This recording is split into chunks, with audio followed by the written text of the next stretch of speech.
Koh Hong lies off the coast of Krabi and is one of the most popular stops in the Andaman Sea. The island is part of Thanbak Korani National Park, so there are no hotels, roads, or permanent tourist facilities.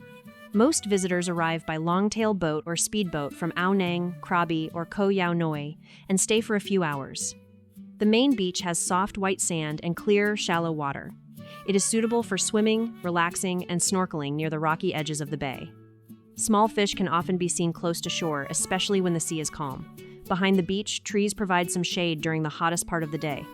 A narrow entrance on the other side of the island leads boats into Hong Lagoon. The enclosed water is usually smooth and changes from light green to deep turquoise depending on the tide and sunlight. Boats normally slow down here, giving passengers time to see the surroundings and take photographs. Visitors can also climb the metal staircase to the island's viewpoint. The route is steep, but the platform offers a wide view over the beach, nearby islands, and the open sea.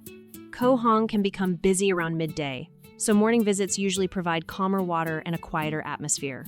There is no nightlife here,